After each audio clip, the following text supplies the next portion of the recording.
अस्सलाम वालेकुम। अच्छा जी, आज जो है हम चैप्टर नंबर 3 के शॉर्ट आंसर्स को कोशिश करते हैं जल्दी से कर लें। पहला सवाल है, what kind of changes in motion may be produced by a force.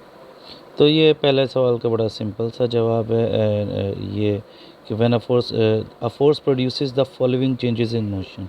Change in speed, force की वजह से चेंज इन स्पीड आता है, चेंज इन डायरेक्शन आता है, चेंज इन शेप भी आता है, डिफॉर्मेशन होती है, डिफॉर्मिंग फोर्स जिसको हम कहते हैं। स्ट्रेस और स्ट्रेन के कॉन्सेप्ट में हमने पढ़ेंगे आगे अगली क्लासेस में, या इस 9th क्लास के एंड में ही शायद कॉन्सेप्ट होगा स्ट्रेस और स्ट्रेन का। तो फोर्स की वजह से शेप भी क्या होती है, चेंज होती है। और इसी तरह force is used to start और टू स्टॉप अ मोशन। तो बहरहाल ये पहला सवाल था, इसकी ये जवाब है कि कौन कौन से चेंजेस आते हैं जब हम फोर्स अप्लाई करते हैं। Now the next question is give 5 examples of contact force. Contact force की 5 एग्जांपल्स देनी है। फ्रिक्शन कॉन्टैक्ट फोर्स है, ड्रैग फोर्स कॉन्टैक्ट फोर्स है, thrust, air resistance, tension force, elastic force etcetera, ये सारी की सारी कॉन्टैक्ट फोर्स हैं। अगले सवाल पे आते हैं, an object moves with constant velocity in free space, how long will the object continue to move with this velocity. मतलब एक ऑब्जेक्ट है जो फ्री स्पेस में, स्पेस के अंदर एक कांस्टेंट वेलोसिटी के साथ क्या कर रहा है, मूव करता जा रहा है। तो ये कब तक मूव करेगा?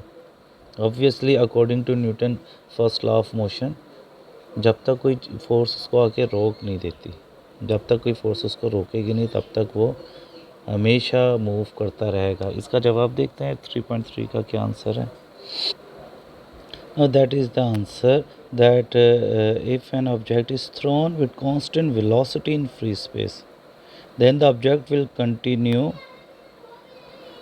फॉर एवर, हमेशा तक ये ऑब्जेक्ट क्या करता रहेगा, मूव करता रहेगा with constant velocity, because there is no force to stop the motion. बहरहाल क्यों फॉर एवर जाएगा? Because there is no force to stop the motion of the object. बिल्कुल सही जवाब है। ये हमारे पास नेक्स्ट क्वेश्चन का जवाब हो गया। अब नेक्स्ट इससे अगले सवाल को देखते हैं। अगला सिंपल सवाल है, defined impulse, the product of force and time is called impulse, it is equal to change in momentum. अच्छा, इसमें ना एक चीज़ ध्यान में रखिएगा, एक तो इम्पल्स के लिए जो है it is the product of force and time, आई से ये शो होता है। तो इम्पल्स का formula F into del T भी है, और इम्पल्स का फार्मूला डेल पी, जो कि मतलब चेंज इन मोमेंटम भी है। जो यहाँ पे याद रखने वाली बात है, चेंज इन मोमेंटम के यूनिट होते हैं किलोग्राम मीटर पर सेकेंड, और हम इसके यूनिट को न्यूटन सेकेंड भी कहते हैं। तो आप कह सकते हैं कि इम्पल्स के भी क्या यूनिट होते हैं, किलोग्राम मीटर पर सेकंड और न्यूटन सेकंड। कह नहीं सकते, मतलब ऑब्वियसली MCQ आता है what is the unit of impulse, तो किलोग्राम मीटर पर सेकंड भी इम्पल्स का यूनिट है और न्यूटन सेकंड भी। Although the question is about define impulse, लेकिन that is the short question और MCQ which is also related to the same concept. अगला सवाल देखते हैं जी, 3.5, why has not Newton first law been proved on the earth। मतलब Newton first law of motion को अर्थ पे क्यों नहीं प्रूव किया जा सकता, या क्यों नहीं प्रूफ होता। अब अगर न्यूटन फर्स्ट लॉ की बात करें तो ये स्टेटमेंट है फर्स्ट लॉ की कि जो चीज़ रेस्ट में है वो क्या रहेगी, रेस्ट में, और जो चीज़ यूनिफॉर्म मोशन में है वो क्या रहेगी, यूनिफॉर्म मोशन में रहेगी। ना straight line provided no net force acts on it. अच्छा, तो अर्थ के ऊपर हम अपनी रूटीन में ये देखते हैं कि रेस्ट वाली चीज़ तो हमें नज़र आती है कि जो चीज़ रेस्ट में है वो रेस्ट में ही रहती है जब तक हम उस पर फोर्स लगा के उसको हिला ना दें। तो यहाँ तक तो फर्स्ट लॉ जो है अर्थ के ऊपर वैलिड है। जो चीज़ वैलिड नहीं है वो ये वाली है, क्योंकि फर्स्ट लॉ के मुताबिक है अगर जो चीज़ चल रही है वो हमेशा चलती रहेगी जब तक उसको रोका ना जाए। तो हम तो ये देखते हैं कि अगर हमने फुटबॉल को हिट मारी है तो वो चल रही थी, लेकिन वो चलती नहीं रहेगी, वो तो रुक जाती है। हाँ, वो क्यों रुक जाती है? क्योंकि हमारे पास अर्थ में force of friction, force of resistance वगैरह एग्जिस्ट करते हैं जो कि कंटिन्यूसली एनर्जी को लॉस करते हैं बॉडी की। और ये वाला जो पोर्शन है ना यूनिफॉर्म मोशन वाला, ये हम अर्थ के ऊपर प्रूफ नहीं कर पाते। On earth we do not see this perfectly, मतलब जो ऊपर वाली स्टेटमेंट है एक्यूरेटली अर्थ पे हमें नज़र नहीं आती। क्यों नज़र नहीं आती? Because of ground friction, yes, air resistance, gravity slows down और stop the motion of the object. बिल्कुल ऐसे ही ये वो फैक्टर्स हैं जिसकी वजह से ये वाला जो पोर्शन है फर्स्ट लॉ का ये वैलिड नहीं रह पाता on the surface of the earth. Due to this reason we the first law of motion can not be proven on the earth. बिल्कुल परफेक्ट प्रिसाइज आंसर है। अगले क्वेश्चन की तरफ चलते हैं। अच्छा, 2.5 एक इम्पोर्टेंट क्वेश्चन है बोर्ड के हिसाब से भी। एक्चुअली ये शॉर्ट क्वेश्चन हमारे पास 3.6 है, इसका जवाब नोट्स में 2.5 है। तो पहले सवाल पढ़ लेते हैं। वेरी इंपॉर्टेंट क्वेश्चन, दोनों ही इम्पोर्टेंट है। 3.5 3.6 बोर्ड में इजीली आ सकते हैं ये सवाल और अच्छे क्वेश्चन है। When sitting in a car which suddenly accelerate from rest you are pushed back in to the seat why. सवाल ये है कि अब अगर आप गाड़ी में बैठे हों और अचानक रेस दें तो आप पीछे सीट पे जाके लगते हैं। तो आपने इसी का जवाब देना कि ऐसा क्यों होता है। अब इसका जवाब ये है कि you are pushed back into the seat because of inertia. Inertia की वजह से। इनर्शिया क्या है? एबिलिटी है to maintain the state of rest और यूनिफॉर्म मोशन। मतलब भाई मैटर ये चाहता है कि अगर कोई बॉडी रेस्ट में तो वो क्या रहे रेस्ट में, जो फर्स्ट लॉ में हमने पढ़ा। तो इसका क्या मतलब है? इसका मतलब है अगर आप मूव करना चाहेंगे तो वो रेजिस्ट करेगा, इनिशियली अपनी स्टेट ऑफ रेस्ट को चेंज करना नहीं चाहेगा। और इसी तरह कोई चीज़ मूव कर रही है तो वो खुद ब खुद नहीं मूव करेगी। इनर्शिया ये कहता है कि मैंने अपनी स्टेट को कंटिन्यू रखना है। मतलब अगर मूविंग ऑब्जेक्ट को आप रोकना चाहेंगे तो वो मूविंग ऑब्जेक्ट आप पे फोर्स लगाएगा कि भाई मुझे क्यों रोका, मैं चल रहा था तो मैं कह रहा हूँ चलता रहूँ। ये कॉन्सेप्ट इनर्शिया का है। और इसी वजह से जब गाड़ी अचानक स्टार्ट होती है ना, आप पीछे जाके लगते हैं सीट पे। क्यों? जैसी गाड़ी एक्सेलरेट हुई, अब इंजन को एक्सेलरेशन मिला और गाड़ी ने एकदम क्या किया? मूव किया। लेकिन मसला ये है कि वो गाड़ी को एक्सेलरेट किया गया था, आपको नहीं किया गया था। तो आपकी बॉडी कह रही थी कि मैं रेस्ट में हूँ तो कह रहा हूँ रेस्ट में। तो भाई बॉडी ये चाह रही थी कि मैं रेस्ट में हूँ तो मैं कह रहा हूँ रेस्ट में। तो गाड़ी जैसी मूव करती है तो इनिशियली आपकी बॉडी रेजिस्ट करती है और मूव नहीं करना चाह रही होती है, जिसकी वजह से आप पीछे जाके सीट के साथ टकराते हैं। फिर सीट आपको पुश करती है और फिर आप गाड़ी के साथ एक्चुअली चल पड़ते हैं। साइंटिफिक लेवल पे एक्चुअली ये सारा कुछ और होता है, आल्दो हमें ये फील हो या ना हो। तो that is why it's a very interesting question. You are push back into the seat because of inertia, your body tends to retain its state of rest what the car moves forward. Actually बात यही है कि आपकी body चाह रही होती है कि मैं रेस्ट पे हूँ तो कह रहा हूँ रेस्ट पे, और जबकि गाड़ी इंजन की वजह से किधर जाना चाह रही होती है? फॉरवर्ड।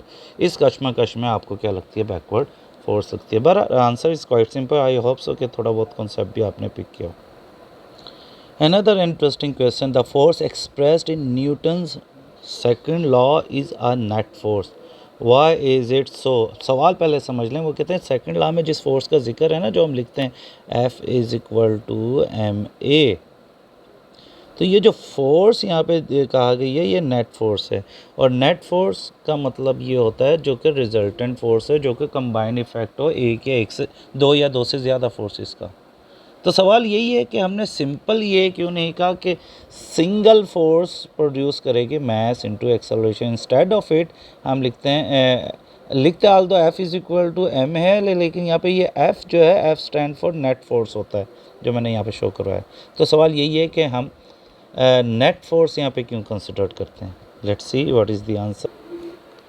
तो इसका जवाब देखते हैं। वो कहते हैं आंसर इस तरह है, if multiple forces act on an object like pushes और pulls in different direction, they can cancel out और add up because forces are vectors. तो वो कैंसल आउट हो सकती हैं, ऐड अप हो सकती हैं, और बेसिकली ऐड अप या कैंसल आउट होकर कोई एक ही जवाब देंगे। ओनली द नेट फोर्स और total force changes the motion of the object. मतलब जब काफ़ी सारी फोर्सेस हैं तो हर फोर्स थोड़ी मोशन चेंज करेगी, सारी फोर्सेस इंटरैक्ट करेगी और एक ना एक हमें क्या प्रोवाइड करेगी? नेट फोर्स प्रोवाइड करेगी। और ये नेट फोर्स रिस्पॉन्सिबल होगी किसके लिए? changes of motion. That is why in Newton's second law of motion we focus on the net force instead of saying a single force. Hope so the answer might be clear. Again important. अच्छा, मैं सारे question important बोल रहा हूँ, लेकिन actually they are important, like 3.5, 3.6, 3.7, 3.8। बड़ा famous question है और कई दफ़ा बोर्ड में आया हुआ है। Although this is a new syllabus, लेकिन ओल्ड बुक में भी ये क्वेश्चन एज इट इज़ था, how can you show that rolling friction lesser than sliding friction. और ओल्ड बुक का ये क्वेश्चन अगेन इस बुक में भी आया और ओल्ड बुक में भी ये कई दफ़ा as a short question board में आया। तो सवाल ये है कि हाँ, हमें कैसे, how can we prove that the rolling friction जो कि एक रोलिंग बॉडी क्रिएट करती है is less than sliding friction. Let's see what is the answer, then we will discuss its answer in detail. अच्छा, इसमें although it's a very detailed answer, मैं पूरे topic को तो इन डिटेल नहीं discuss कर पाऊँगा क्योंकि वीडियो बहुत लेंथी हो जाएगी। बस हम यहाँ पे ये कहेंगे कि rolling friction is less than sliding friction because there is no relative motion between the wheel and the surface over which it rolls. मतलब क्या, मतलब जो हमें स्ट्रेट सरफेस लग रही होती है बेसिकली वो स्ट्रेट नहीं होती, उसमें इस तरह के पिट्स एंड बम्प्स होते हैं। और जब व्हील हमारे पास घूमता है इसके ऊपर तो होता ये है कि व्हील जो है इस यहाँ पे व्हील का सपोज एक कॉन्टैक्ट पॉइंट बना, ये कॉन्टैक्ट पॉइंट बना, तो ये ब्रेक करके व्हील आगे नहीं जाता। व्हील तो सिंपली क्या कर जाता है, मूव कर जाता है। मतलब ये होता ये है कि सपोज़ आई डोंट वांट के वीडियो थोड़ी लेंथी हो। अगर अगर यही एक रफ़ सरफेस है, जो प्लेन सरफेस लग रही होती है वो भी एक्चुअली क्या होती है, रफ़ होती है। और ये एक बॉडी है जो इस सरफेस के ऊपर जो है जिसको हमने स्लाइड करना है। और इंटरेस्टिंगली ये बॉडी जो है बेसिकली रोल नहीं करेगी, स्लाइड करेगी। तो होता क्या है, अब ये कॉन्टैक्ट पॉइंट है, ये कॉन्टैक्ट पॉइंट आया, ये कॉन्टैक्ट पॉइंट आया, ये। अब जब ये बॉडी आगे मूव करेगी तो होता क्या है, इसे इन कॉन्टैक्ट पॉइंट को ब्रेक करके तोड़ के आगे जाना पड़ेगा। कोल्ड वेल्ड का कॉन्सेप्ट है रोलिंग फ्रिक्शन और स्लाइडिंग फ्रिक्शन में। होप्सो के आप लोगों ने ये पढ़ो, लेकिन बहरहाल ओल्ड बुक में बड़ी डिटेल से मेंशन था। इसमें भी कॉन्सेप्ट यही है कि ये ना कोल्ड वेल्ड बन जाते हैं। जो चीज़ स्लाइड कर रही होती है उन्हें क्या करना पड़ता है, आगे जाने के लिए इन कॉन्टैक्ट पॉइंट्स को तोड़ना पड़ता है, ब्रेक करना पड़ता है। जब ब्रेक करेंगे ऑब्वियसली ज़्यादा फोर्स चाहिए होती है, इसलिए स्लाइड करना हमेशा मुश्किल है। रोलिंग में क्या होता है, ये आगे जा रहा है लेकिन इसने इस कॉन्टैक्ट पॉइंट को तोड़ना नहीं है, जस्ट टच करके ये तो ऊपर निकल गया। अगला अगला जो व्हील का पॉइंट यहाँ पर आएगा वो भी टच करके किधर चला जाएगा, ऊपर। मतलब व्हील इस तरह घूमता रहेगा और जो भी जिस सरफेस के अलॉन्ग ये रोल कर रहा है वहाँ पे किसी किस्म की ब्रेकेज नहीं आएगी, जिसको बुक यहाँ पे हमने जवाब में लिखा there is no relative motion. मतलब किसी किस्म की जो वेल्डिंग, जो कोल्ड वेल्ड बनते हैं या जो कॉन्टैक्ट पॉइंट डेवलप होते हैं वो एक दूसरे के अगेंस्ट नहीं मूव करना पड़ता व्हील के अंदर।